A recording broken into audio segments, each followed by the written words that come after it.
விடைபெறும் பயணம் என்கிற ஒரு தலைப்பின் கீழ் மனிதனுடைய மரணச் சம்பவத்திலிருந்து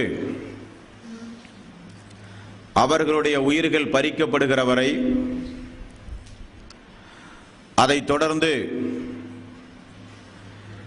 ஒரு மரணச் செய்தியை நாம் கேள்வியுறும் பொழுது எப்படிப்பட்ட ஒழுங்குமுறையோடு நடந்து கொள்ள வேண்டும் என்பது வரை நேற்றைய தினம் நாம் அறிந்து கொண்டோம்.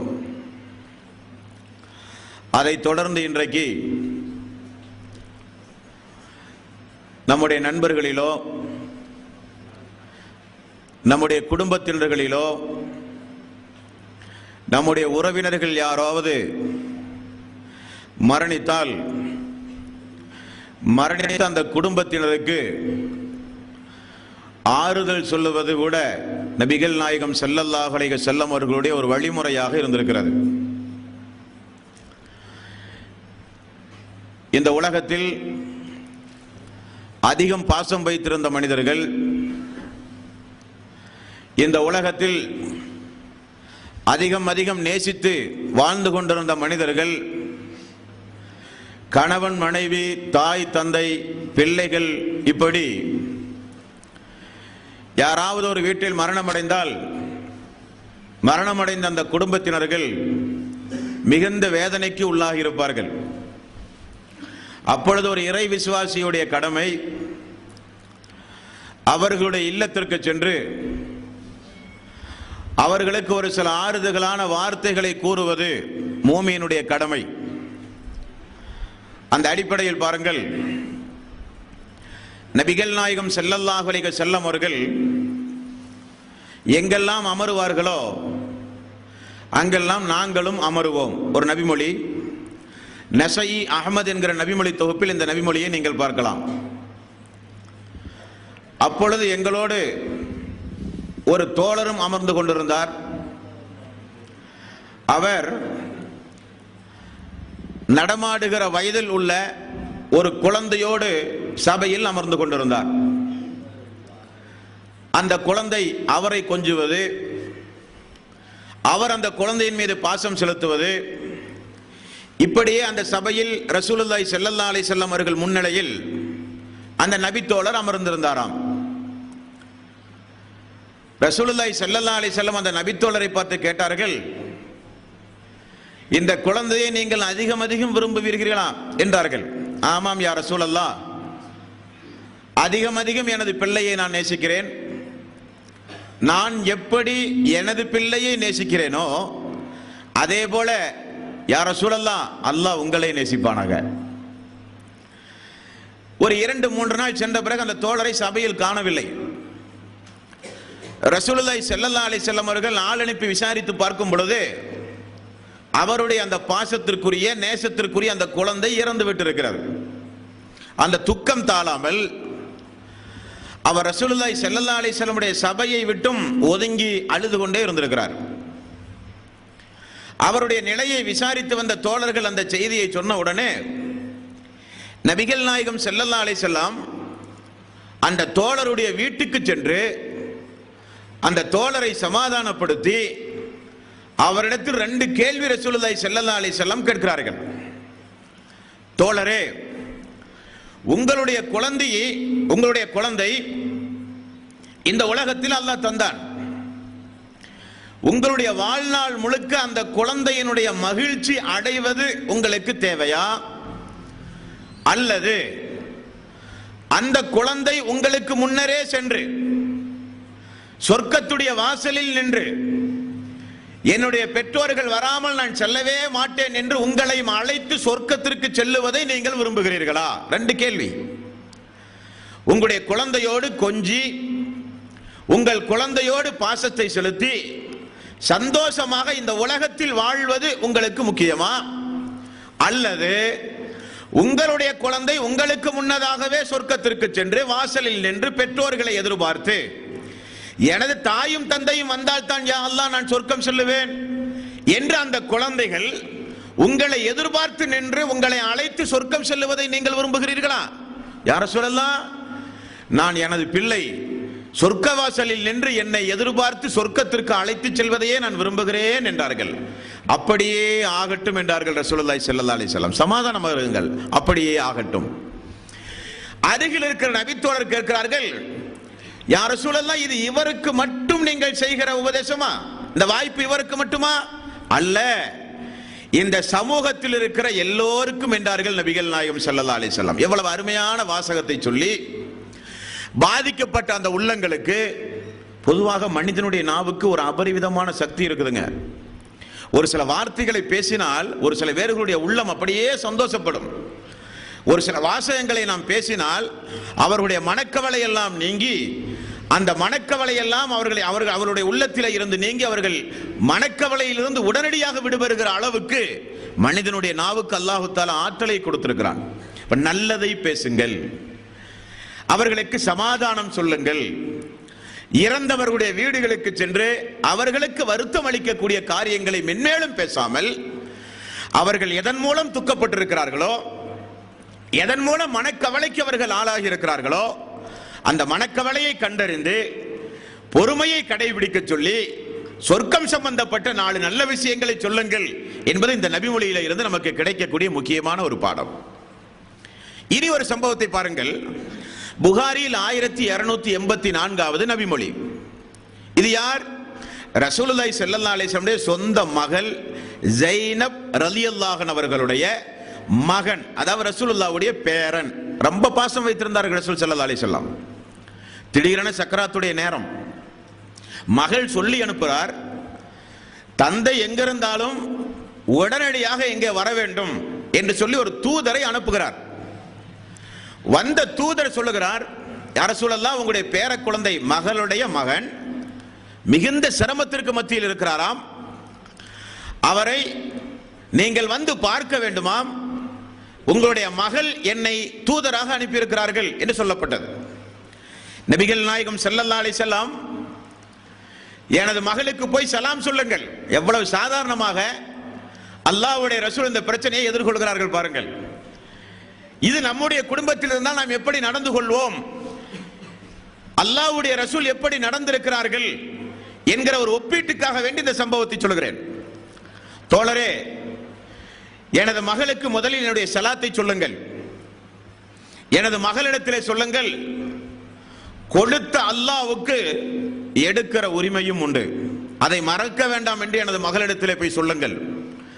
கொடுக்கிற அல்லாஹ்வுக்கு எப்படி ஒரு பொருளை அல்லாஹு தஆலா, ஒரு காரியத்தை, ஒரு பொருளை, குழந்தை செல்வத்தை, பொருளாதாரத்தை எப்படி அல்லாஹு தஆலா தந்தானோ, தந்த அவனுக்கு அதை திரும்ப ஏற்கிற உரிமை உண்டு என்பதை எனது மகளுக்கு சொல்லுங்கள். மேலும் பொறுமை காக்க சொல்லுங்கள், பொறுமைதான் மிகச் சிறந்தது என்று போய் சொல்லுங்கள் என்கிறார்கள். அவர் போய் சொல்லுகிறார். அந்த அம்மா, அல்லாஹ்வின் மீது சத்தியமாக நான் சொல்லுகிறேன், அவர் வந்தாக வேண்டும் என்று சத்தியத்தை சொல்லி அழைத்து வாருங்கள் என்கிறார்கள். தோழர் திரும்ப வருகிறார், யா ரசூலல்லாஹ், அல்லாஹ்வின் மீது சத்தியமாக நீங்கள் வர வேண்டுமாம். அப்படியா, உடனே வருகிறேன் என்று சொல்லி அல்லாஹ்வுடைய ரசூல் எழுந்த உடனே கூட கொஞ்சம் தோழர்களும் எழுந்து ரசூலுல்லாஹி ஸல்லல்லாஹு அலைஹி வஸல்லமுடைய மகளுடைய, அதாவது பேர குழந்தையை பார்க்க சென்ற சம்பவம். அந்த செய்தியை கேட்ட உடனே மகளுக்கு ரசூலுல்லாஹி ஸல்லல்லாஹு அலைஹி வஸல்லம் சொன்ன ஆறுதல் வார்த்தையை பாருங்கள். கொடுத்தவனுக்கு எடுக்கிற உரிமை உண்டு, பதட்டம் எதற்கு? என்றைக்கு பிறந்தோமோ அன்றைக்கு அல்லாஹு தஆலா தேதியை எழுதி விட்டான், இறக்கிற தேதியை. யாராவது மாற்ற முடியுமா? அல்லாஹு தஆலா பிறக்கிற நேரத்திலேயே இறக்கிற தேதியை எழுதி தீர்மானித்து விட்டான். எனக்கு வயது 60, உங்களுக்கு வயது 50, தீர்மானமாகிவிட்டது. இந்த தீர்மானம் செய்த அந்த விதியை மாற்றுகிற ஒரு சக்தி ஒரு அமலுக்கு உண்டு. அது எது தெரியுமா? அல்லாஹ்வுடைய விதியையே மாற்றுகிற, அல்லாஹ் தஆலா மாற்றி எழுதுவான், என்னுடைய அடியான் இதை வேண்டி விட்டானே, என்னுடைய அடியான் இதை செய்து விட்டானே என்பதற்காக. அது எது தெரியுமா? யார் ஒருவர் தன்னுடைய உறவினர்களை, இரத்த பந்தத்தினர்களை பேணி வருகிறார்களோ அவர்களுடைய ஆயுள் காலத்தை அல்லாஹ் நீட்டுவான். ஒன்று. இரண்டாவது, யார் ஒருவர் அல்லாஹ்விடத்தில் பிரார்த்தனை அதிகம் அதிகம் செய்கிறார்களோ பிரார்த்தனைக்கு விதியை மாற்றுகிற சக்தி உண்டு. அல்லாஹு தஆலா இது இந்த நாளில் நடக்க வேண்டும் என்று நம்முடைய விதியில் எழுதினால், நான் பிரார்த்தனை செய்கிற பொழுது அந்த விதியில் எனக்கு வருகிற தீங்கை அல்லாஹு தஆலா நிப்பாட்டி விடுகிறான். துஆவுக்கும் அந்த சக்தி உண்டு. உறவினர்களை, குடும்பத்தினர்களை அரவணைத்து வாழ்கிற பொழுதும் அந்த சக்தி உங்களுக்கு உண்டு. அல்லாஹ் தஆலா, அல்லாஹ்வுடைய ரசூல் சொல்கிறார்கள், கொடுத்தவனுக்கு எடுக்கிற உரிமை உண்டு, பதட்டம் வேண்டாம். பொறுமையை கைக்கொண்டால் உங்களுக்கு நல்லது. பொறுமை எப்பொழுது? தொடர்ந்து 2-3 தினங்களுக்கு முன்னால் நாம் பார்த்தோம். பொறுமை என்பது ஒரு சோதனை ஏற்படுகிற ஆரம்ப நேரத்தில் ரசூலுல்லாஹி ஸல்லல்லாஹு அலைஹி வஸல்லம் அவர்கள் சொன்னார்கள். பொறுமை என்பது அந்த சோதனைகள் எல்லாம் நடந்து கஷ்டப்பட்டு அழுது துன்பப்பட்டு 1 வாரம், 1 மாதம், 1 வருடம் பொறுத்தல்ல பொறுமை. பொறுமை என்பது அந்த ஆரம்ப நேரத்தில் நபிகள் நாயகம் ஸல்லல்லாஹு அலைஹி வஸல்லம் அவர்கள் சொன்னார்கள். அப்ப குழந்தையை போய் பார்க்க போனார்கள். அந்த குழந்தையினுடைய சக்கராத்துடைய நேரத்தில் அந்த குழந்தையினுடைய மேல் மூச்சு கீழ் மூச்சு வாங்குவதை பார்த்து ரசூலுல்லாஹி ஸல்லல்லாஹு அலைஹி வஸல்லம் தேம்பி தேம்பி அழ, தோழர்களும் அழ. அல்லாஹ்வுடைய ரசூலை பார்த்து தோழர்கள் கேட்க, யா ரசூலல்லாஹ், உங்களுடைய கண்களில் இருந்தா கண்ணீர் வருகிறது. உடனே ரசூலுல்லாஹி ஸல்லல்லாஹு அலைஹி வஸல்லம் இரக்கத்தை அல்லாஹ் உள்ளத்திலே கொடுத்தான். உள்ளத்தினுடைய இரக்கத்தினுடைய வெளிப்பாடு தான் இந்த கண்ணீர். ஆனால் என்று சொல்லி நாவை பிடித்து ரசூலுல்லாஹி ஸல்லல்லாஹு அலைஹி வஸல்லம் அவர்கள் சொன்னார்கள், இதை பேணுங்கள், பேண வேண்டிய நேரம் இது. பதட்டப்படும் பொழுது மனிதன் பேசுவானே, பேண வேண்டிய நேரம் இது. காரணம், அந்த நேரத்தில் மலக்குமார்கள் இருக்கிறார்கள். நீங்கள் பேசுகிற பேச்சுக்கெல்லாம் ஆமீன் என்று சொல்லுவார்கள். ரசூலுல்லாஹி ஸல்லல்லாஹு அலைஹி வஸல்லம் எவ்வளவு அழகான நடைமுறை நமக்கு காண்பித்து தந்தார்கள். இதற்கு என்ன காரணம்? ஒரு நண்பர் மரணித்தார், உங்களுக்கு செய்தி கிடைக்கிறது. உடனே அந்த வீட்டுக்கு போய் அந்த குடும்பத்தினருக்கு ஒரு ஆறுதல் சொல்வதனுடைய பலன் என்ன நண்பர்களே? என்ன பலன்? நபிகள் நாயகம் ஸல்லல்லாஹு அலைஹி வஸல்லம் அவர்கள் சொன்ன செய்தி இப்னு அபி ஷைபா என்கிற ஒரு கிரந்தத்தில் இடம்பெற்றிருக்கிற ஒரு சம்பவத்தை பாருங்கள். துன்பத்தில் உள்ள, கவலையில் உள்ள, கஷ்டத்தில் உள்ள ஒரு சகோதரனை போய் சந்தித்து அவருக்கு நீங்கள் உங்களுடைய அனுதாபத்தை தெரிவித்து ஆறுதல் கூறினால் அதனுடைய பலன் என்ன தெரியுமா? சொர்க்கத்தில் எல்லோரும் பொறாமைப்படுகிற அளவுக்கு ஒரு மிகச்சிறந்த ஒரு ஆடையை அல்லாஹ் தஆலா உங்களுக்கு வழங்குவான். ரசூலுல்லாஹி ஸல்லல்லாஹு அலைஹி வஸல்லம் அவர்கள் கூறினார்கள், ஒருவர் கஷ்டப்படும் பொழுது, துன்பப்படும் பொழுது, கவலைக்கு உள்ளாகி இருக்கும் பொழுது அதை நினைத்து சந்தோஷப்படுகிறவன் மூமின் அல்ல. மென்மேலும் அவருக்கு கவலை உண்டாக்குகிற வார்த்தை பிரயோகத்தை பயன்படுத்துகிறவன் மூமின் அல்ல. அவருடைய கவலையை போய் மென்மேலும் ஊர்வரா போய் சொல்லி மேலும் அவரை கவலைக்கு உள்ளாக்குபவன் மூமின் அல்ல. அவர் கவலை அடைந்தார் என்று தெரிந்தவுடன் ஒரு மூமியினுடைய உடலை போன்றவர் இன்னொரு மூமின்.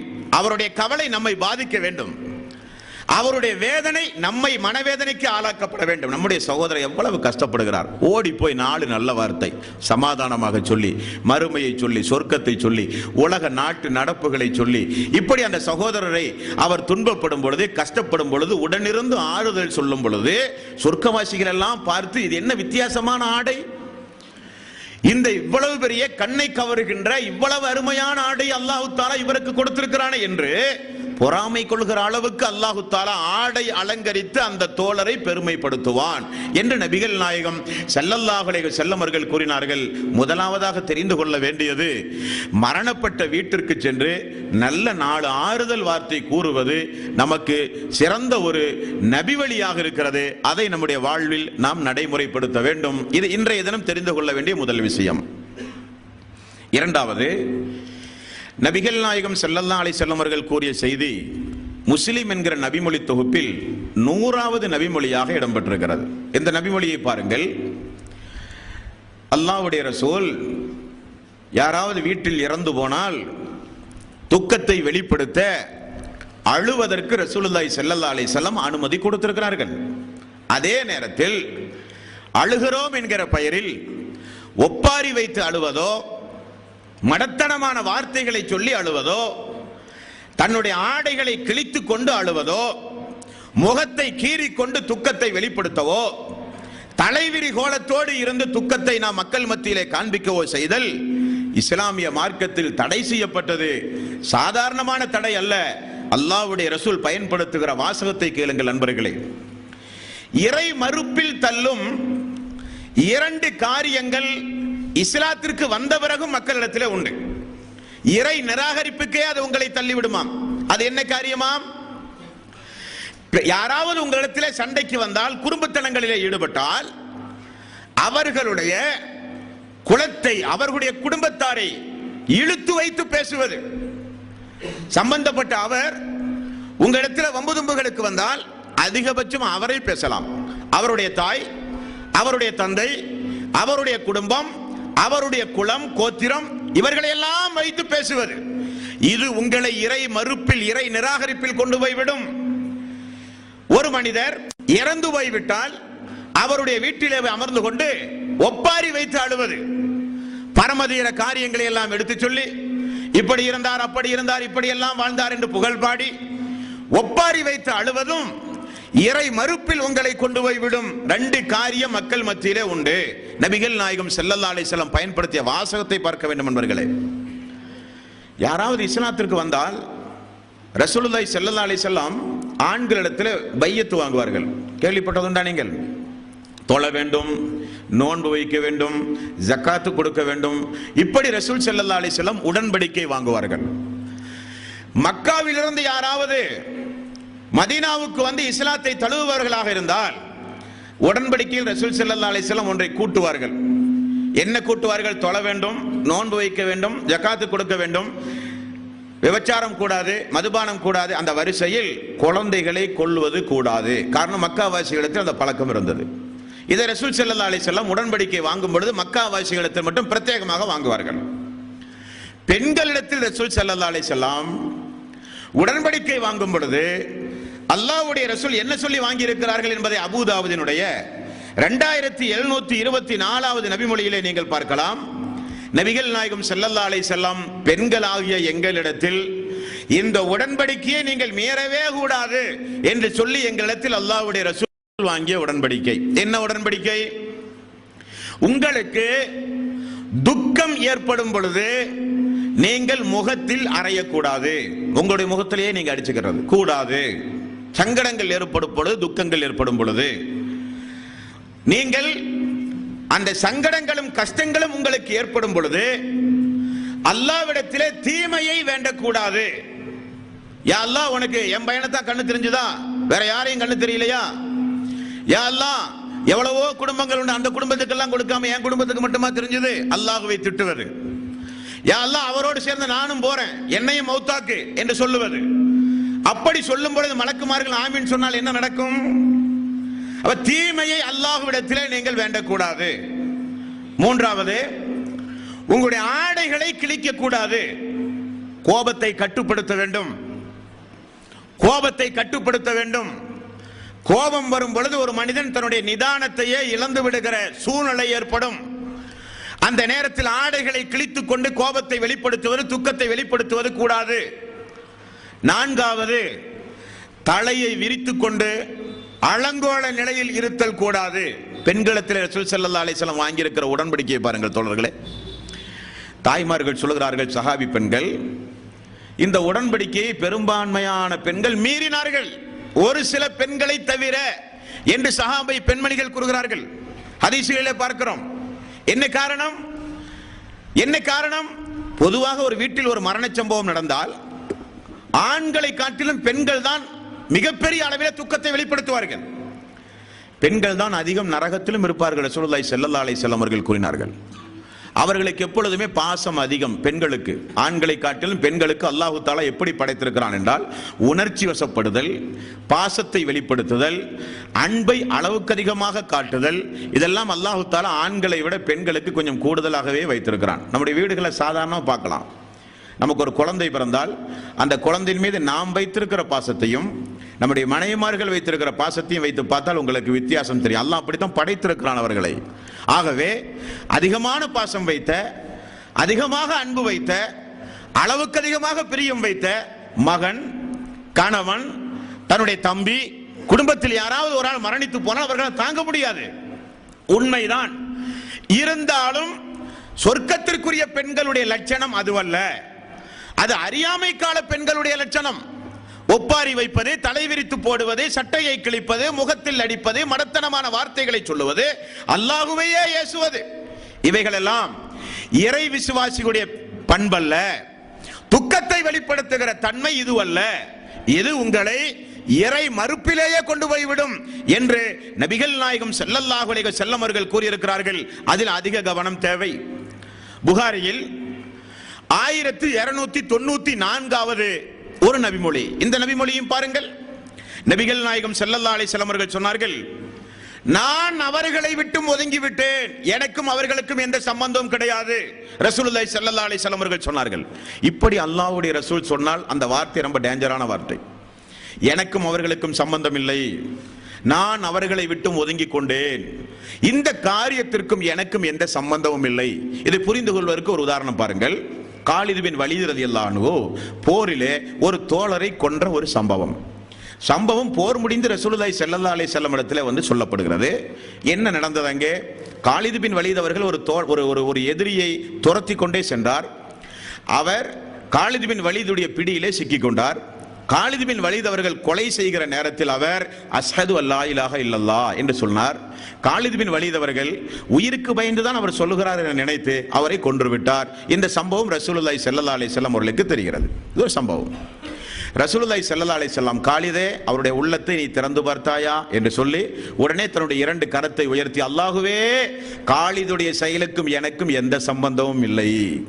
இப்படி ரசூல் ஸல்லல்லாஹு அலைஹி வஸல்லம் இவர்கள் என்னை சார்ந்தவர் அல்ல, இவர்களுக்கும் எனக்கும் சம்பந்தம் இல்லை, இவர்களை விட்டும் நான் ஒதுங்கி கொண்டேன், இவர்களுக்கும் எனக்கும் மிகப்பெரிய தொலை உண்டு, தூரம் உண்டு, பார்க்க மாட்டேன், பேச மாட்டேன், இப்படியெல்லாம் வார்த்தை பிரயோகம் வந்தால் அது மிகப்பெரிய கடுஞ்சொல். ரசூலுல்லாஹி ஸல்லல்லாஹு அலைஹி வஸல்லம் அவர்கள் சொன்னார்கள், நான் அவர்களை விட்டும் ஒதுங்கி கொண்டேன். யாரை விட்டும்? தாய்மார்கள் கவனிக்க வேண்டும். யாரை விட்டும்? எந்த ஒரு பெண் கன்னத்தில் அறைந்து கொள்கிறாளோ, சட்டையை கிழித்துக் கொள்கிறாளோ, மூடத்தனமான வார்த்தைகளை பேசுகிறார்களோ, அவர்கள் நம்மை சார்ந்தவர்களே கிடையாது. நம்மை சார்ந்தவர்கள் எல்லாம் யார்? மரண செய்தி கேட்டவுடனே இன்னா லில்லாஹி, நாங்கள் அல்லாஹ்வுக்கு உரியவர்கள், வ இன்னா இலைஹி ராஜிஊன், நாங்களும் அல்லாஹ்விடத்திலே செல்லக்கூடியவர்கள் என்று சொல்லுகிறவர்கள் நம்மை சார்ந்தவர்கள். எந்த ஒரு மடத்தனமான வார்த்தைகளையும் கூறாமல் உள்ளத்தினுடைய இரக்கத்தை வெளிப்படுத்தும் முகமாக அழுகிறவர்கள் மட்டும் நம்மை சார்ந்தவர்கள். நம்மை சாராதவர்கள் எல்லாம் யார்? ஒப்பாரி வைத்து அழுவது, மடத்தனமான வார்த்தைகளை கூறுவது, இப்படியெல்லாம் சங்கடங்களை வெளிப்படுத்துவது மார்க்கத்தில் தடை செய்யப்பட்டது. நபிகள் நாயகம் ஸல்லல்லாஹு அலைஹி வஸல்லம் அப்படிப்பட்ட காரியத்திலே இருந்து நம்மை தடுத்திருக்கிறார்கள். இப்படியெல்லாம் ஒரு துக்ககரமான சங்கடகரமான காரியங்கள் வரும் பொழுது இது போன்ற காரியங்களை செய்தல் கூடாது என்பதில் அதிக கவனம் நாம் செலுத்த வேண்டும். மூன்றாவது, ஒரு மனிதனை கொண்டு போய் நம்ம கொண்டு அடக்கிட்டோம். அடக்கிய உடனே அவருடைய குடும்பத்தினுடைய வாரிசுகள், நல்ல வார்த்தையை கவனிக்கணும், சொத்து யாருக்கெல்லாம் உரிமையாக நான் இறந்தால் என்னுடைய சொத்து யாருக்கெல்லாம் பங்கிட்டு கொடுக்கிற சொத்துரிமை சட்டத்தின் கீழ் வாரிசுகளாக இருக்கிறார்களோ அவர்கள் மட்டும் இறந்து கபர்ல கொண்டு போய் அடக்கிய பிறகு இவர்கள் வெளியிலிருந்து ஒரு சில நன்மைகளை செய்தால் அது அவருக்கு போய் சேரும் என்று ரசூலுல்லாஹி ஸல்லல்லாஹு அலைஹி வஸல்லம் அவர்கள் கூறியிருக்கிறார்கள். அது என்ன என்பதை இப்பொழுது நாம் பார்க்க இருக்கிறோம். சகோதரர்களே, சகோதரிகளே, இஸ்லாத்தில் மிக முக்கியமான ஒரு கடமை உண்டு. என்ன கடமைன்னு பார்த்தீங்கன்னா, அல்லாஹ் தஆலா நம்மை படைத்திருக்கிறான், நமக்கு வேதத்தை தந்தான், தூதர்களை அனுப்பினான், ஹராம் ஹலால்களை தெளிவாகவே அறிவித்து அதை பின்பற்றி நடங்கள் என்று சொன்னான். கடமையாக்கப்பட்ட இபாதத்துகளை கண்டிப்பாக பேண வேண்டும் என்றான். உபரியான வணக்க வழிபாடுகளை அல்லாஹுவை நெருங்க நீங்கள் விரும்பினால் செய்யலாம் என்றான். இப்படி ஒவ்வொரு மனிதர்களும் இஸ்லாத்தை பின்பற்றி நல்லமல்கள் செய்வது எல்லோருக்கும் கடமை. ஒரு சில வசனங்களை பாருங்கள். 2வது அத்தியாயத்தின் 134வது வசனம், தில்க உம்மத்துன் கத் ஹலத், அவர்கள் சென்றுவிட்ட சமுதாயம். இந்த உலகத்தை விட்டும் விடைபெறும் பயணத்தின் மூலம் சென்ற எல்லோரும் சென்றுவிட்ட சமுதாயம். லஹமா கஸபத் வலக்கும் மா கஸபுத்தும், அவர்களை பற்றி உங்களிடத்திலும் கேட்கப்படாது, உங்களை பற்றி அவர்களிடத்திலும் கேட்கப்படாது. வலா துஸ்அலூன அம்மா கானூ யஅமலூன், நிச்சயமாக அவர்கள் சம்பாதித்தவை அவர்களுக்கு, நீங்கள் சம்பாதித்தவை உங்களுக்கு, அவர்களை குறித்து நீங்கள் கேள்வி கணக்கு கேட்கப்பட மாட்டீர்கள் என்று அல்லாஹ் சொல்கிறான். இந்த வசனத்திலிருந்து என்ன தெரிகிறது? அவரவர்கள் நன்மையை செய்தால் அவரவர்களுக்கு கூலி, அவரவர்கள் தீமையை செய்தால் அவரவர்கள் அதை அனுபவிப்பார்கள் என்று அல்லாஹ் சொல்கிறான். 2வது அத்தியாயத்தின் 286வது வசனம், லா யுகல்லிஃபுல்லாஹு நஃப்ஸன் இல்லா உஸ்ஸஹா, அல்லாஹ் தஆலா எந்த ஒரு ஆத்மாவையும் அதனுடைய சக்திக்கு அப்பாற்பட்டு அல்லாஹ் சோதிக்க மாட்டான். லஹமா கஸபத் வ அலைஹா மக்தஸபா, அவர்கள் சம்பாதித்த நன்மை அவர்களுக்கு, அவர்கள் சம்பாதித்த தீமையும் அவர்களுக்கு. வெளியில் இருக்கிறவர்கள் யாரும் அதை சுமக்க முடியாது. வெளியில் செய்கிற தீமைக்கு அவர்களும் பங்காளியாக முடியாது. வெளியில் செய்கிற நன்மைக்கு அவர்களுக்கு கூலியும் கிடைக்காது. அவர்களுடைய பணி தனி, அது முடிந்து போனது. உங்களுடைய காரியம் தனி என்று அல்லாஹ் தஆலா இந்த வசனத்தில் சொல்கிறான். 6வது அத்தியாயத்தின் 164வது வசனம். இந்த வசனத்தில் அல்லாஹ் வலா தஜிரு வாஸிரத்துன் விஸ்ர உக்ரா, ஒருவரின் சுமையை இன்னொருவர் சுமக்க முடியாது. என்னுடைய சுமையை நீங்களோ உங்களுடைய சுமையை நானோ நிச்சயம் சுமக்க முடியாது என்பது இந்த வசனத்தில் அல்லாஹு தஆலா சொல்கிறான். 53வது அத்தியாயத்தின் 38 39வது வசனம். அல்லாஹ் தஜிரு வாஸிரத்துன் விஸ்ர உக்ரா, ஒருவர் சுமையை மற்றவர் சுமக்க முடியாது. வஅன் லைஸ லில் இன்சானி இல்லா மா ஸஆ, அந்த மனிதன் தன்னுடைய வாழ்வில் என்ன முயற்சித்தானோ அதுதான் அவனுக்கு கிடைக்கும். இப்பொழுது பாருங்கள், அவர்கள் சென்று போன சமுதாயம், அவர்களை பற்றி உங்களிடத்தில் கேள்வி கேட்கப்படாது. நீங்கள் செய்தவை உங்களுக்கு, அவர்கள் செய்தவை அவர்களுக்கு. 1வது வசனம். 2வது வசனம், அவர்கள் நன்மையை செய்தால் அவர்களுக்கு, அவர்கள் தீமையை செய்தால் அதையும் அவர்கள் அனுபவிக்க வேண்டும். 2வது வசனம். 3வது வசனம், ஒருவருடைய சுமையை ஒருவர் சுமக்க முடியாது. 4வது வசனம், அவரவர்கள் தங்களுடைய வாழ்வில் என்ன காரியங்களை செய்தார்களோ அதுதான் அவர்களுக்கு கிடைக்கும். இதெல்லாம் இஸ்லாத்தினுடைய பொது விதிகள், பொது சட்டங்கள். எப்படி தொழுகை இறை விசுவாசியான ஆண்களுக்கும் பெண்களுக்கும் கடமை, மாதவிலக்கு பெண்களுக்கு கூடாது, தொழக்கூடாது, விதி விலக்கு என்பது போல இவைகளெல்லாம் பொது சட்டங்கள்.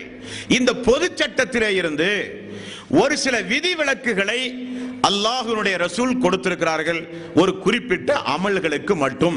அதை எதைதான் என்பதைத்தான் இப்பொழுது நாம் பார்க்கவிருக்கிறோம். 1வது, நம்முடைய குடும்பத்தில் யாராவது மரணித்தால், மரணித்த நபர் கடனோடு மரணித்தார் என்று வைத்துக் கொள்ளுங்கள். மரணித்த நபர் கடனோடு மரணித்தார். கடனோடு மரணித்தார். இஸ்லாத்தினுடைய பொது விதி என்ன?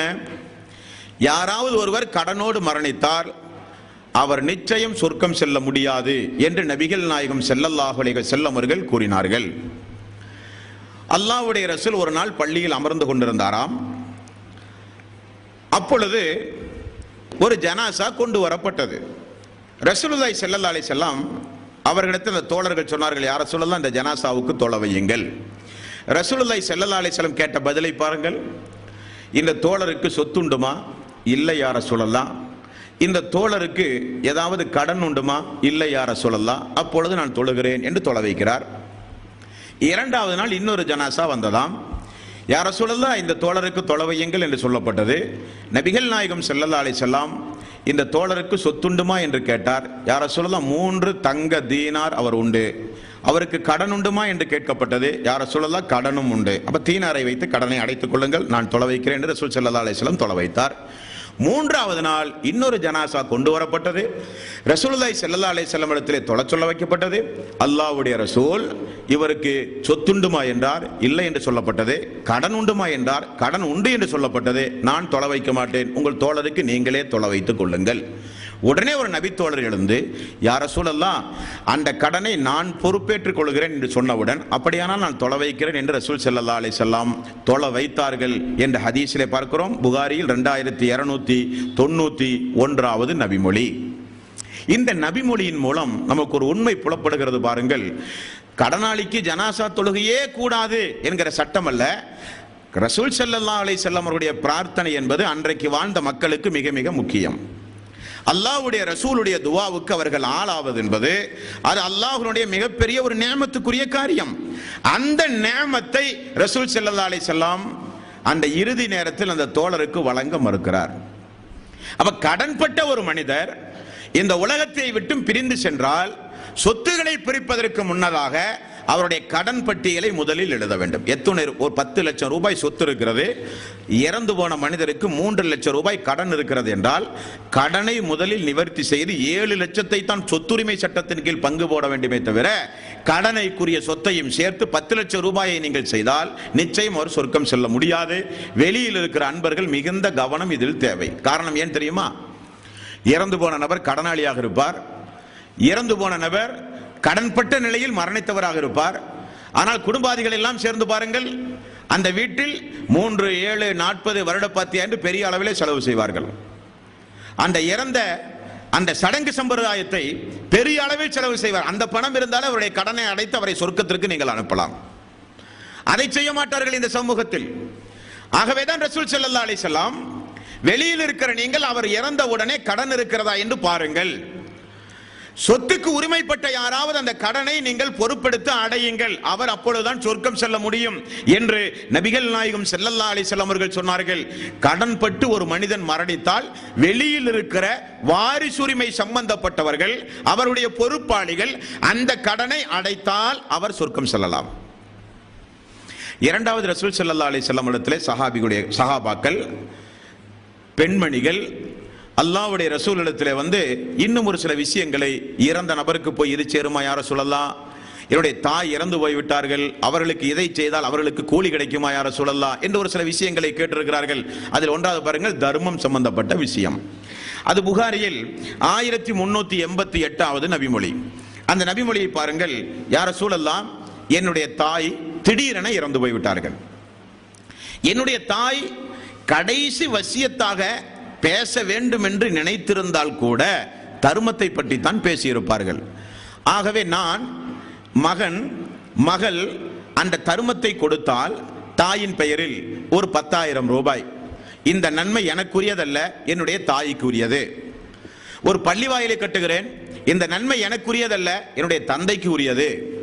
பள்ளி வாயிலுக்கு ரமலானுடைய மாதத்தில் ஒரு நபிமொழி தொகுப்பு ஒரு 5000 ரூபாய்க்கு புகாரி, முஸ்லிம் போன்ற நபிமொழி தொகுப்பு வாங்கி கொடுக்கிறேன், இந்த நன்மை எனது மகனுக்கு என்று வாரிசுரிமை பொறுப்பாளிகள் யாராவது அப்படிப்பட்ட நல்ல காரியங்களை செய்தால் நன்மை நிச்சயம் அவர்களுக்கு உண்டு என்று நபிகள் நாயகம் ஸல்லல்லாஹு அலைஹி வஸல்லம் அவர்கள் சொன்னார்கள். இறந்தவர்களுடைய வாரிசுகள், பொறுப்பாளிகள் யாராவது இருந்து தர்மங்கள் செய்தால் அந்த தர்மம் அவர்களுக்கு போய் சேரும் என்று அல்லாஹ்வுடைய ரசூல் குறிப்பிடுகிறார்கள். புகாரில் பாருங்கள், 2756வது நபிமொழி. சாத் பின் உபாதா ரலியல்லாஹு அன்ஹு, அவர் வெளியூருக்கு போய் திரும்ப வந்து பார்த்தால் தாயை காணல. இன்றைக்காவது போன்ல சொல்லிடலாம் எங்க இருந்தாலும் மரண செய்தியை, வந்து பார்த்தால் தான் அவர்களுக்கு தெரியும். ஊருக்கு போகும்போது தாய் நல்லா இருந்திருக்கிறாங்க, திடீரென மதீனாவுக்கு வந்து பார்த்தால் தாயை காணல. என்னன்னு கேட்டால் மரச்சாட்சியை கொண்டு போய் அடக்கியாச்சுன்னு சொல்லப்படுது. உடனே ரசூல் ஸல்லல்லாஹு அலைஹி வஸல்லம் ஓடுகிறார். யார சொல்லலாம், வெளியூருக்கு சென்றேன், திரும்ப வருவதற்குள் என்னுடைய தாய் மரணித்து விட்டார்கள், நான் என்னுடைய தாய்க்கு ஏதாவது செய்யலாமா? நன்மைக்காக, கபருடைய வாழ்க்கைக்காக, மறுமையுடைய வாழ்க்கைக்காக. என்னுடைய தாய் ரொம்ப நான் நேசித்தேன் யார சொல்லலாம், செய்யலாமே, தர்மம் செய்யலாமே. அப்படியா யார சொல்லலாம், இதோ நான் அதிகம் அதிகம் நேசித்த என்னுடைய தோட்டத்தை உங்களை சாட்சியாக்கி, அல்லாஹ்வுடைய ரசூலாகிய உங்களை சாட்சியாக்கி இதோ நான் பைத்துல் மாலிலே தருகிறேன், இந்த நன்மை முழுக்க முழுக்க எனது தாய்க்கு யார சொல்லலாம் என்று சொன்னார்கள். நபிகள் நாயகம் ஸல்லல்லாஹு அலைஹி வஸல்லம் அவர்களை சாட்சியாக்கி கொடுக்கப்பட்டதை வாங்கி ரசூல் ஸல்லல்லாஹு அலைஹி வஸல்லம் நன்மை உனது தாய்க்கு உண்டு என்றார்கள். புகாரிலே 2756வது நபிமொழி. ஒரு மனிதர் வருகிறார், யார சொல்லலாம், என்னுடைய தந்தை, தாயை பத்தி 2 நபிமொழிகளை பார்த்தோம். என்னுடைய தந்தை வசியத்து செய்யாமல் மரணித்து விட்டார், எந்த வசியத்தும் செய்யல, ஆனா சொத்துகள் எங்களுக்கு நிறைய உண்டு யார சொல்லலாம். இப்பொழுது நான் வசியத்து செய்யாத என்னுடைய தந்தையினுடைய நன்மைக்காக நான் ஏதாவது தர்மம் செய்யலாமா யார சொல்லலாம். நபிகள் நாயகம் ஸல்லல்லாஹு அலைஹி வஸல்லம் செய்யுங்கள், கூலி அவர்களுக்கு கிடைக்கும் என்றார்கள்.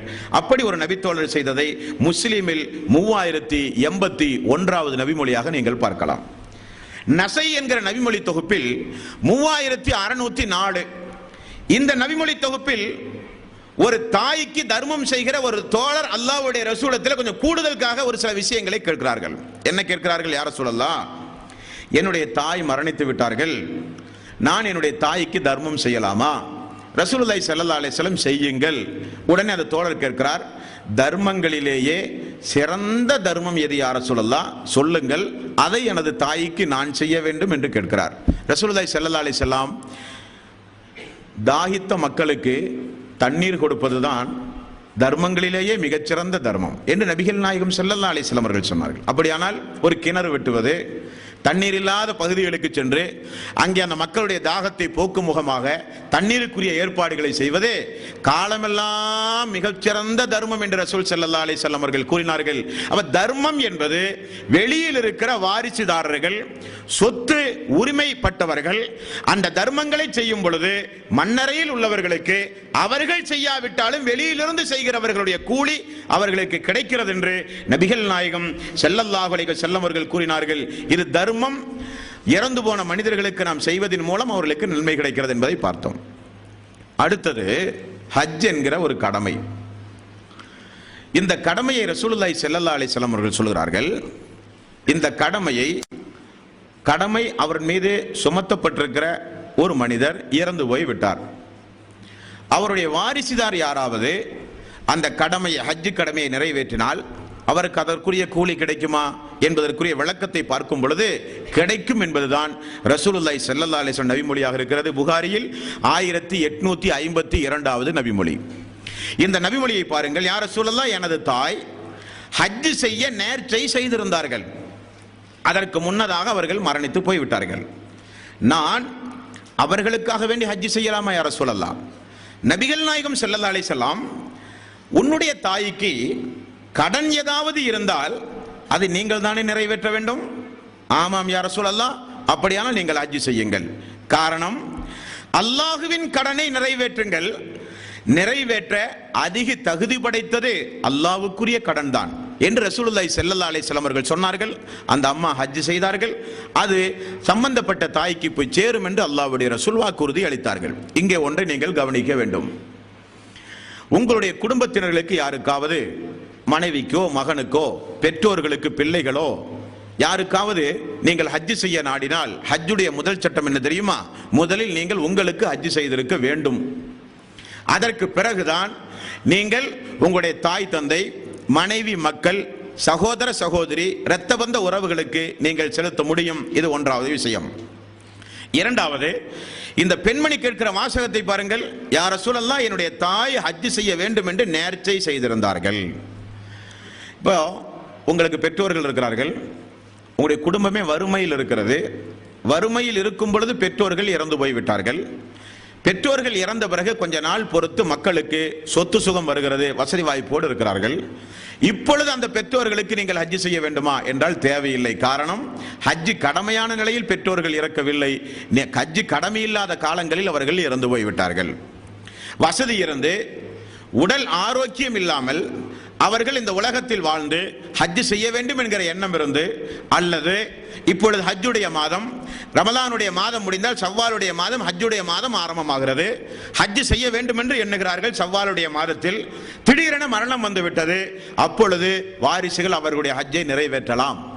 மூன்றாவது, நிறைய பேர்களை நீங்கள் பாருங்கள், இது எங்க வாப்பாவுக்கு செய்யற ஹஜ்ஜு அப்படின்னு சொல்லி ஏதாவது ஒரு அஜ்ரத்தை பிடிச்சி கொஞ்சம் அங்கேயும் எங்கேயும் வசூல் பண்ணி, அல்லது நம்மள்ட்ட இருக்கிற சொந்த சொத்தை அஜ்ரத்தை கொடுத்து எங்க வாப்பாக்காக வேண்டி நீங்க போய் ஹஜ் செய்யுங்கன்னு சொல்றது இன்றைக்கு சமூகத்தில் இன்றைக்கு இருக்கிறத பார்க்கிறோம்.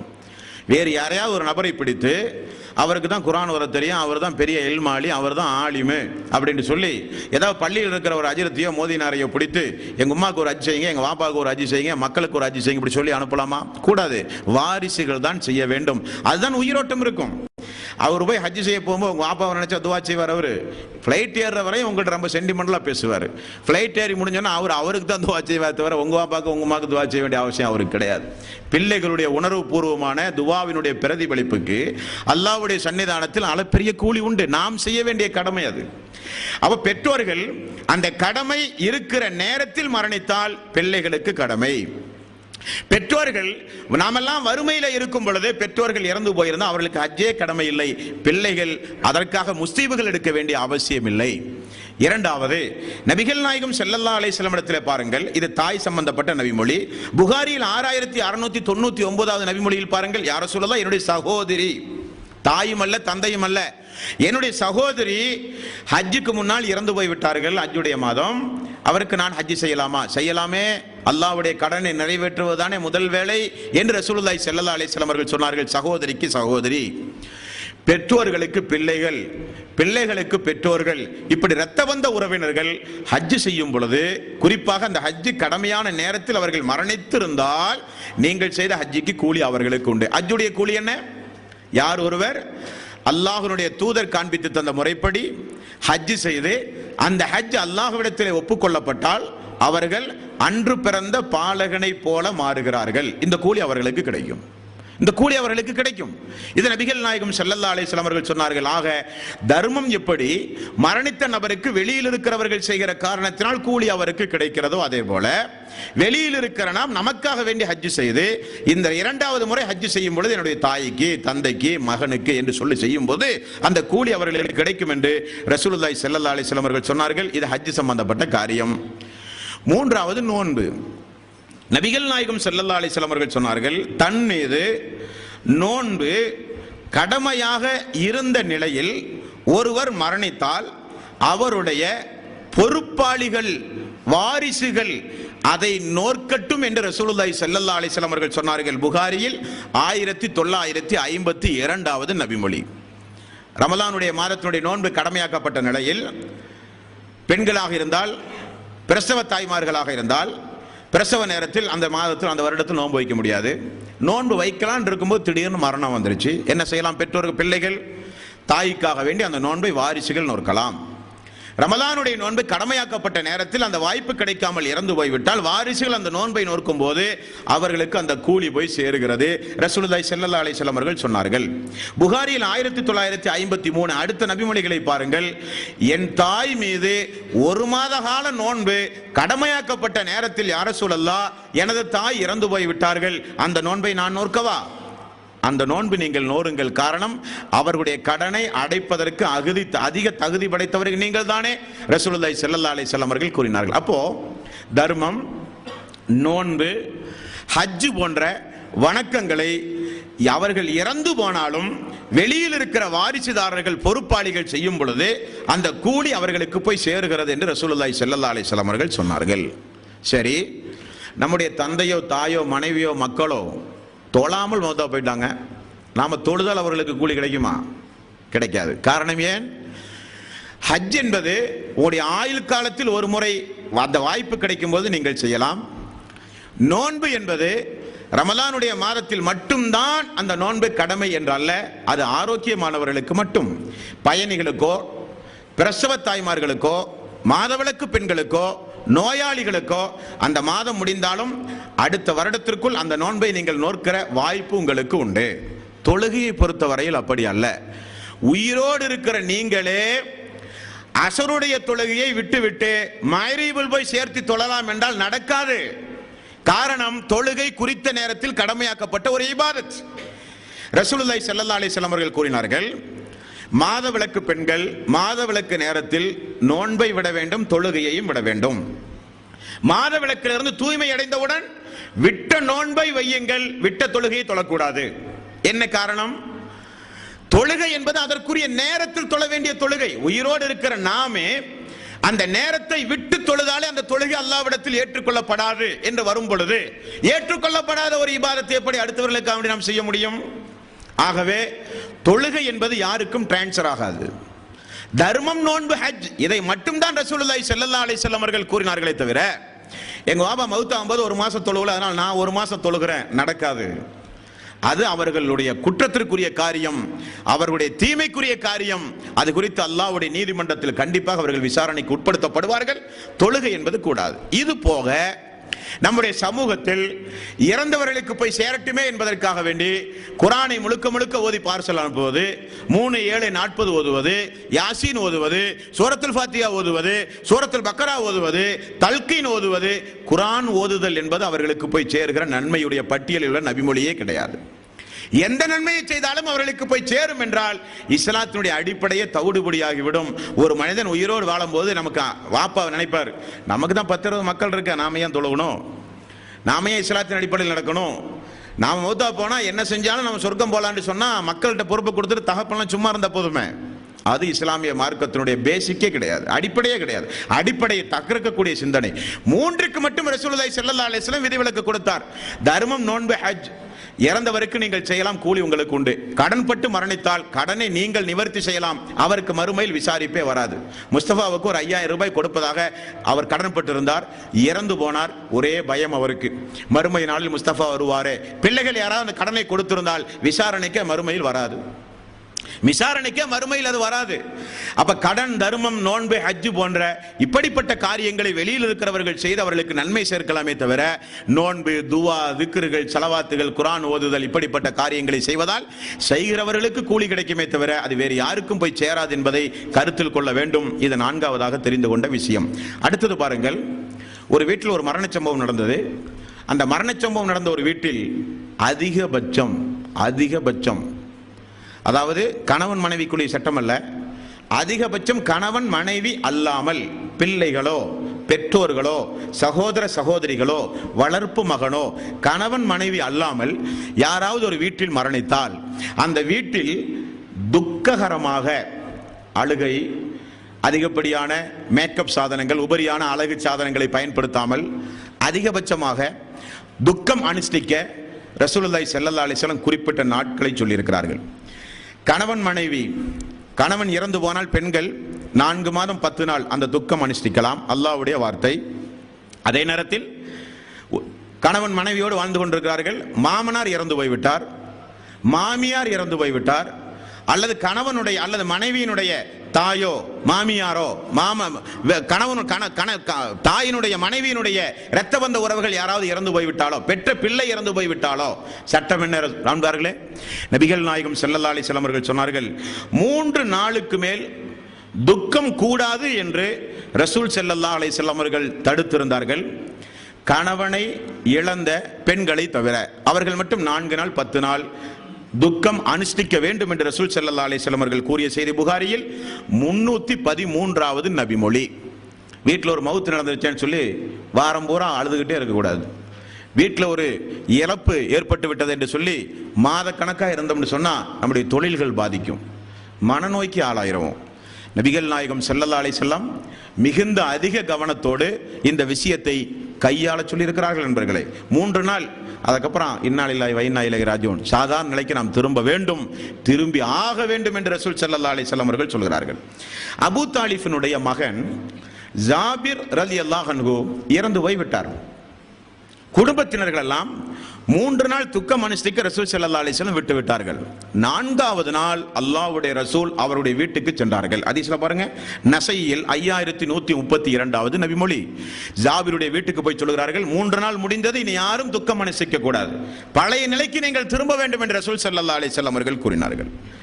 இது மரண சம்பவம் நடந்த வீடுகளில் கடைபிடிக்க வேண்டிய முக்கியமான ஒரு காரியம். நம்முடைய சமுதாயத்தில் யாராவது ஒரு ஆள் மரணித்தால் மாத கணக்கில் 6 மாதம் எல்லாம் எந்த நல்ல காரியமும் நடக்கக்கூடாதாம். எப்படிப்பட்ட ஒரு நல்ல காரியம் அந்த வீட்டிலும் நடந்தாலும் அது அபசகுணமாக மாறிவிடும் என்கிற அளவுக்கு மாட்டு மதத்தவருடைய கலாச்சாரம், தாக்கம் இஸ்லாமிய சமூக மக்கள் மத்தியில் இன்றைக்கு ஊடுருவி இருக்கிறது. அபூ சுபியான் யாரு? ஆரம்பத்தில் இஸ்லாத்தினுடைய எதிரி, பிறகு அவர் இஸ்லாத்தை தழுவி ஒரு நபித்தோழராக மாறினார். அந்த அபூ சுபியானுடைய மகள் யார்? உம்மு ஹபீபா. உம்மு ஹபீபா யார்? ரசூலுல்லாஹ்வுடைய மனைவி. அபூ சுபியான் ரசூலுல்லாஹ்வுடைய மாமனார். அபூபக்கர் எப்படி மாமனாரோ, உமர் அவர்கள் எப்படி மாமனாரோ, அதே போல அபூ சுபியான் மாமனார். அது ஒரு சங்கடம் உண்டு. அதே அபூ சுபியானுடைய மனைவி தான் ரசூலுல்லாஹ்வுடைய சிறிய தந்தையை உஹது போர்க்களத்தில் கோரமாக கொண்ட ஒரு பெண்மணி. அது தனி ஒரு பாடம். அந்த அபூ சுபியான் மரணித்த உடனே அவருடைய மகள் ரசூலுல்லாஹ்வுடைய மனைவி. நடந்த சம்பவத்தை பாருங்க. நஸையில் அல்ல, புகாரியில் 1279 இந்த நபிமொழியில் 3 நாள் தந்தைக்காக வேண்டி துக்கம் அனுஷ்டித்த பிறகு நறுமணத்தை கொண்டு வர சொல்லி மேனிகளில் எல்லாம் தடவி அந்த அம்மா ஒரு சொற்பொழிவு நிகழ்த்துகிறார்கள். என்ன சொற்பொழிவு? எனக்கு இந்த நறுமணம் முக்கியம் அல்ல, நான் நறுமணத்தை விரும்பக்கூடியவனும் அல்ல. ரசூலுல்லாஹி ஸல்லல்லாஹு அலைஹி வஸல்லம் அவர்கள், அல்லாஹ்வுடைய ரசூல் 3 தினத்திற்கு மேல் துக்கம் அனுஷ்டிக்க கூடாது என்று சொன்னார்களே, அதை நடைமுறைப்படுத்துவதற்காக வேண்டிதான் நான் இப்படி நறுமணத்தை பூசி காண்பிக்கிறேன் என்று நபிகள் நாயகம் ஸல்லல்லாஹு அலைஹி வஸல்லம் அவருடைய நபிமொழிகளை எடுத்து சொல்லி, ஒரு பெண்மணி அல்லாஹ்வுடைய ரசூலுடைய மனைவி நமது தாய் தந்தையினுடைய மரணத்திற்கு பிறகு 3 நாட்களுக்கு மேல் துக்கம் அனுஷ்டிக்க கூடாது என்று சொன்ன சம்பவத்தை புகாரியிலே பார்க்கலாம். 1279வது நபிமொழி. அப்ப துக்கம் அனுஷ்டிக்கிறோம் என்கிற பெயரில் யார்ட்டையாவது நீங்க வேலைக்கு இருக்கிறீங்க, 10,000 ரூபாய் சம்பளம், ஒரு கம்பெனியில் வேலை பார்க்குறீங்க, வீட்டில் மவுத்து நடந்துச்சுன்னு ஒரு லீவ் எடுக்கலாம், அதிகபட்சம் 2 நாள் தருவான், அதிகபட்சம் 3 நாள் தருவான். எங்கள் வாப்பா மவுத்து ஆகிட்டாருன்னு மாசக்கணக்காக இருந்தீங்கன்னு சொன்னால் வேலை கிடைக்குமா நமக்கு? இப்படி இஸ்லாம் என்றைக்காவது இருக்க சொல்லி இருக்கிறதா? மனநோய்க்கு ஆளாகி விடுவோம் நண்பர்களே. வஸ்வாஸ் என்பது ரொம்ப முக்கியம். குல்லாவு ரப்பின்னாஸ் மலிக்கின்னாஸ் இலாஹின்னாஸ் மின் ஷர்ரில் வஸ்வாஸ் அல் ஹன்னாஸ் அல்லதி யுவஸ்விசு ஃபி சுதூரின்னாஸ் மினல் ஜின்னத்தி வன்னாஸ். மனதில் ஒரு வஸ்வாஸ், மனசு என்பது மனிதனுக்கு எல்லா நோய்களையும் உண்டாக்கக்கூடிய முக்கியமான கேந்திரமே மனசு தான். அதை ஒரு மனிதன் எந்த அளவுக்கு பேணி காத்து திடகாத்திரமான உள்ளத்தோடு இருக்கிறார்களோ அவர்கள் நிச்சயம் தங்களுடைய வாழ்வில் எவ்வளவு பெரிய கஷ்டங்கள் வந்தாலும் துன்பங்கள் வந்தாலும் எதிர்நீச்சல் போட்டு உலகத்தில் வாழ பக்குவப்படுவார்கள். ஒரு சில பேர் பார்த்தீங்கன்னா தலைவலி வந்தாலே அவர்கள் சுருண்டு படுத்து விடுவார்கள், யார்ட்டும் பேச மாட்டாங்க, பயங்கரமா டயர்டுங்க, ரொம்ப டயர்டுங்க, என்னங்க தலைவலி, ஒண்ணுமேல ஒரு எறும்பு கடிச்சால் கூட ஒரு சில பேர் பார்த்தீங்கன்னா ரொம்ப பெரிய அளவுக்கு அவர்கள் தங்களை பெரிய மனவேதனைக்கு ஆளாகி அவர்கள் பெரிய அளவில் தங்களுடைய துக்கத்தை வெளிப்படுத்தவர்களை பார்ப்பீங்க. ஒரு சில பேர்த்த பார்ப்பீங்க, எவ்வளவு பெரிய பிரச்சனைகள் வந்தாலும் அல்லாஹ் நான் தான் நடக்க போகுது இப்படின்னு சொல்லிட்டு போறவங்க இருப்பாங்க. மனசு தான் எல்லாத்திற்குமே காரணம். அது மிக முக்கியமா மரணம் நடந்த வீடுகளில் குடும்பத்தினர்கள் இரத்த பந்த உறவினர்கள் பதட்டப்படாமல் எப்படி ரசூல் ஸல்லல்லாஹு அலைஹி வஸல்லம் துக்கத்தை வெளிப்படுத்த சொன்னார்களோ அந்த முறைப்படி அந்த துக்கத்தை வெளிப்படுத்துகிற அன்பர்களாக நாம் மாற வேண்டும். இது இன்றைய தினம் நாம் தெரிந்து கொள்ள வேண்டிய மிக முக்கியமான ஒரு விஷயம். அடுத்ததாக அந்த ஜனாசாவுக்கு குளிப்பாட்டி கபனிட்டு எல்லோரும் சேர்ந்து 40 நபர்களோ 100 நபர்களோ சேர்ந்து அந்த ஜனாசாவுக்காக வேண்டி தொழுகை நடத்தி கொண்டு போய் அடக்குவார்கள். அடக்கிய பிறகு அந்த மண்ணறையில் நடக்கக்கூடிய காரியங்கள் என்ன என்பதை இன்ஷா அல்லாஹ் நாளை தினம் பார்ப்போம். அல்லாஹு தஆலா 23வது அத்தியாயத்தின் 100வது வசனம், அந்த வசனத்தில் அல்லாஹு தஆலா இந்த உலகத்திலிருந்து ஒரு மனிதன் விடை பெற்றால் வமிம் வராஇஹிம் பர்ஸஉன் இலா யௌமி யுபாஸூன், மறுமை நாளுக்கு முன்னதாக ஒரு திரைமறைவு வாழ்வு உண்டு. இப்போ இந்த வாழ்வு ஒரு குறிப்பிட்ட ஒரு 40 வயசு 50 வயசு 60 வயசு 70 வயசு அல்லாஹு தஆலா யார் யாருக்கு எவ்வளவு வயசு தீர்மானிச்சானோ அந்த வாழ்வு தான் இந்த வாழ்வு. அடுத்து நம்ம பார்க்க போற வாழ்வு இருக்குதே, அந்த வாழ்க்கை 1 வருட வாழ்க்கை அல்ல, 5 வருடமோ 10 வருடமோ வாழ்க்கை அல்ல, உலகம் அழிக்கப்படுகிற வரை உள்ள அடுத்த வாழ்வு கபருடைய வாழ்வு, நீண்ட ஒரு வாழ்வு. அந்த வாழ்வு நமக்கு எப்படி சுகபோகமாக அமையும், எப்படி வேதனைக்குரியதாக அமையும், அந்த வாழ்வை குறித்து அல்லாஹ்வுடைய ரசூல் என்ன சொல்லி இருக்கிறார்கள், அந்த வாழ்வுக்கு உரியவர்கள் இப்பொழுது என்னவெல்லாம் அனுபவித்துக் கொண்டிருக்கிறார்கள் என்பதை இன்ஷா அல்லாஹ் நாம் நாளை தினம் பார்ப்போம். என்ன காரணம் என்றால் அல்லாஹ்வுடைய ரசூல் ஃபர்லான தொழுகையில், முக்கியமான கவனிக்கணும், ஃபர்லான தொழுகையில் அல்லாஹ்வுடைய ரசூல் 5 நேரமும் கேட்ட துஆ, அல்லாஹும்ம இன்னி அஊது பிக மின் அஸாபில் கப்ர், அல்லாஹுவே கபருடைய வேதனையிலே இருந்து எங்களை நீ காப்பாற்று. அத்தஹியாத்திலே தொழுகையில் ஓத வேண்டிய துஆவில் 5 நேரமும் ஒரு இறை விசுவாசிக்கு ரசூல் ஸல்லல்லாஹு அலைஹி வஸல்லம் கற்றுக் கொடுத்த துஆ, அல்லாஹும்ம இன்னி அஊது பிக மின் அஸாபில் கப்ர், கபருடைய வேதனையிலே இருந்து யா அல்லாஹ் எங்களை நீ காப்பாற்று என்று அல்லாஹ்வுடைய ரசூல் பிரார்த்தனை செய்தார்களே, அந்த வாழ்வு என்ன என்பதை இன்ஷா அல்லாஹ் நாளை தினம் பார்ப்போம். எல்லாம் வல்ல அல்லாஹு தஆலா எதை கேட்டோமோ அதன் அடிப்படையில் நம்முடைய வாழ்வை அமைத்து சத்தியத்தை சத்தியமாக புரிந்து நடக்கின்ற நன்மக்களாக அல்லாஹ் நம் எல்லோரையும் ஆக்கி அருள் புரிவானாக. வஆகிரு தஅவானா